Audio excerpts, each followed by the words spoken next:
Hi అండి. అందరూ బాగున్నారా? నేను చాలా బాగున్నానండి. కీర దోసకాయ పచ్చడి, కాకరకాయ పులుసు, సేమియా ఉప్మా చేసుకుందామండి.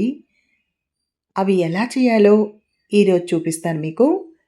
ముందుగా కీర దోసకాయ పచ్చడి చేసుకుందామండి. ఒక కీర దోసకాయ తీసుకున్నానండి. చెక్కు తీసి పక్కన పెట్టుకున్నాను. 2 టమాటాలు, కొంచెం పచ్చిమిరపకాయలండి మన కారానికి తగ్గట్టు. ఇవి చిన్న చిన్నగా ఉన్నాయి. ఎక్కువేం మంట ఉండదండి. కొంచెం స్పైసీగా ఉంటేనే బావుంటది కదా! ఇవన్నీ ముక్కలు కోసుకొని, చింతపండు వేసి చక్కగా పొయ్యి మీద పెట్టానండి. బాగా వేయించుకోవాలండి పచ్చివాసన పోయేంత వరకు. ఈలోపు కొంచెం మొక్కుంచి దాన్ని సన్నగా ముక్కలు కోసుకొని పక్కన పెట్టానండి కీర దోసకాయని. ఇప్పుడు మిక్సీ వేసేసుకొని పచ్చడిని ఈ ముక్కలు కలుపుకోవటమేనండి. తర్వాత మనం తిరగమాత మీకు తెలిసిందే కదా! చక్కగా తిరగమాత వేసేసుకోవడమే.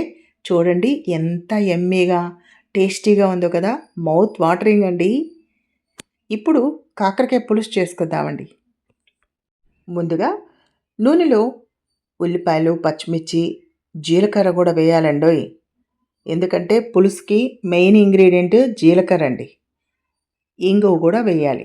వేస్తేనే కమ్మగా ఉంటుంది. పసుపు కూడా వేసి బాగా వేయించుకొని ఇప్పుడు సన్నగా తరుక్కున్న కాకరకాయ ముక్కలండి. కొంచెం పండిన కాయ అయితే ఇంకా బాగుంటుంది. పులుసుకి వేసి బాగా వేపుకుందామండి. తర్వాత సరిపడినంత ఉప్పు, కారం, తగినంత బెల్లం, చింతపండు రసం వేద్దామండి. వెల్లుల్లిపాయలు కూడా దంచేయాలండి, మర్చిపోవద్దు. అంతేనండి, చక్కగా ఉడకనిద్దాం. దగ్గర పడేంత వరకు ఉడకనిచ్చి స్టవ్ కట్టేయడమేనండి. సింపుల్గా అయిపోద్దండి. టేస్ట్ అయితే అమోఘంగా ఉంటుంది. పిల్లలు కూడా ఇష్టంగా తింటారు. కీర దోసకాయ పచ్చడి, కాకరకాయ పులుసు. ఇప్పుడు సేమియా పులిహార చేసుకుందామండి. అది ఎలా చేయాలా అన్నది ఇప్పుడు చూపిస్తాను. ముందుగా సేమియాని వేయించుకుందామండి. నూనె కానీ నెయ్యి కానీ ఏమి వేయద్దండి. పొడిగానే వేయించుకోవాలి, అప్పుడే బాగుంటుంది. తర్వాత గిన్నెలోకి నీళ్ళు తీసుకొని దాంట్లో కొంచెం ఉప్పు, 1 స్పూను నూనె వేసి బాగా తెల్లనివ్వండి. వేయించుకున్న సేమియాని కూడా వేసి బాగా కలిపి ఒక 3-4 నిమిషాలు ఉడకనివ్వండి. తర్వాత జల్లెడ గంటలో వేసి చన్నీళ్ళు పోయండి. అప్పుడే అతుక్కోకుండా వస్తాయండి సేమియా. ఇప్పుడు తిరగమాత వేసుకుందామండి. పులిహోర తిరగమాత మీకు తెలుసు కదా! జీలకర్ర, ఆవాలు, కరివేపాకు, పచ్చిమిర్చి, క్యారెట్ తురుము, పసుపు వేసి బాగా వేగనిద్దామండి.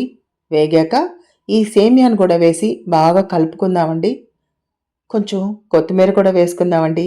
స్టవ్ కట్టేసి నిమ్మకాయ పిండుకోవడమేనండి. బాగా కలుపుకుందామండి. చాలా యమ్మీగా వచ్చింది. చూడండి ఎంత పొడిగా వచ్చిందో పులిహోర. చాలా టేస్ట్గా ఉంటుందండి. పిల్లలు ఇష్టంగా తింటారు. నూడిల్స్ ఇష్టపడతారు కదా! ఇవి కూడా నూడిల్స్ అనే అనుకుంటారు. కొత్త రకం టేస్ట్గా ఉంటుంది పులిహోర టేస్ట్. యమ్మీగా ఉంటుందండి. ఇంకా ప్లేట్లో సర్వ్ చేసుకొని తినేయటమేనండి. ఎంత బాగుందో కదా! విరన్ వైబ్ ఛానల్ని లైక్ చేసి, షేర్ చేసి, సబ్స్క్రైబ్ చేసుకోండి ప్లీజ్ అండి. మీ విరణ్ జ్యోతి నల్లమోతు.